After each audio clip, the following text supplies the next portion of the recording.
এক্ষেত্রে দেখো আরেকটি যেটা এই বাজেটের খুব গুরুত্বপূর্ণ অংশ। তো ওমেনদের জন্য ওমেনদের জন্য ভ্যাকেন্সি হচ্ছে 33% হচ্ছে রিজার্ভেশনের কথা বলা হয়েছে।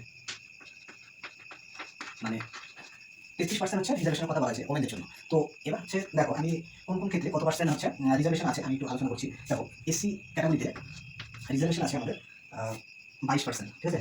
তারপরে এসটিতে রিজার্ভেশন আছে 6%, আর ওবিসিতে এটা হচ্ছে রিসেন্টলি হচ্ছে 7%, ঠিক আছে?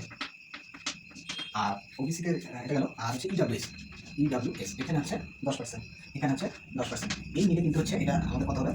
এই মিলে এটা 45%, এই মিলে 35%, ঠিক আছে? তো এইবার হচ্ছে এইটা কিন্তু হচ্ছে ক্যাটাগরি ওয়াইজ ভ্যাকেন্সি। এবার হচ্ছে আনরিজার্ভ। তো আনরিজার্ভদের জন্য ভ্যাকেন্সি ছিল তাহলে কত পার্সেন্ট ছিল? 55% ছিল, ঠিক আছে? মানে 55 মানে এই আগে নিয়ম অনুযায়ী ছিল। এবার হচ্ছে এই যে 33%, এই 33% ওমেন রিজার্ভেশন এইটা কিন্তু প্রত্যেক ক্যাটাগরি ওয়াইজ হচ্ছে 33% করে ভাগ হয়ে যাবে। মানে এসসিদের হচ্ছে 22% মধ্যে 33% ওমেনদের জন্য থাকবে, আর বাকি হচ্ছে 66% একটু বেশি। তো সেটা হচ্ছে ছেলেদের জন্য থাকবে। এরকম করে হচ্ছে এসটিদের জন্য হবে, ওবিসিদের জন্য হবে, ইডব্লিউএস এটার ক্ষেত্রে হবে। এইবার সমস্যা এখানে সমস্যা বা সমস্যা নয়, তার পক্ষে সেটা হচ্ছে সুবিধাজনক, তার ক্ষেত্রে একটু হচ্ছে বিষয়টা বেশি কমপ্লিকেটেড। তো দেখো এই যে এর মধ্যে যখন হচ্ছে 33% হচ্ছে ওমেন রিজার্ভেশন যাবে, তাহলে মেলদের জন্য তো মেন ভ্যাকেন্সি হচ্ছে মেলদের জন্য, এটা হচ্ছে মেলদের জন্য, ঠিক আছে?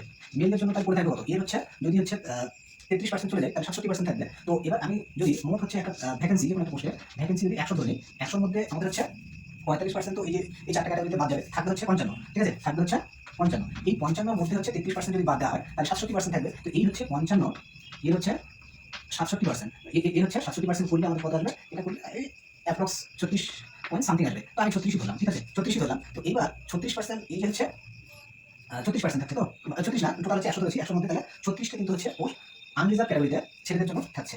এইবার এই 36টা কিন্তু হচ্ছে ছেলেদের জন্য হবে না, এখান থেকেও কিছুটা বাদ যাবে। বাদ কিভাবে যাবে? যারা হচ্ছে ব্রিলিয়ান্ট ক্যাটাগরি, মানে এসসি, এসটি, ওবিসির মধ্যে যারা হচ্ছে জেনারেল কাট অফ মানে হচ্ছে কভার করবে, তারাও কিন্তু এই তোমার হচ্ছে 36%, 36 থেকে কিছুটা সিট হচ্ছে তাদের মধ্যেও চলে যাবে। তো আমি সেখানে ধরে নিলাম যে এখানে হচ্ছে এখান থেকে বাদ যাবে 10টা সিট, মনে করো বাদ যাবে। 10টা হচ্ছে জেনারেল হচ্ছে মেল যে সিট ছিল সেখান থেকে 10টা সিট হচ্ছে এরকম করে এই এসসি, এসটি, ওবিসি, ইডব্লিউএস থেকে যদি বাদ যায় তাহলে আমাদের পড়ে থাকবে ফাইনালি কিন্তু এই হচ্ছে 26টা। তো এটা হচ্ছে কিন্তু অ্যাপ্রক্স, সেটা হচ্ছে তোমার হচ্ছে 26টাও থাকতে পারে, 26-এর কম হতে পারে, আবার হচ্ছে এটা 30 হতে পারে। এটা হচ্ছে আগে থেকে বলা যাবে না। তো মোটামুটি হচ্ছে এখানে দেখো, এখানে হচ্ছে ছেলেদের ক্ষেত্রে কপালে যে চিন্তার ভাঁজটা এসেছে। তো বর্তমান পরিস্থিতি অনুযায়ী এমনি তো চাকরির ক্ষেত্রে বিশাল কম্পিটিশন, সেটা বলার অপেক্ষা রাখে না।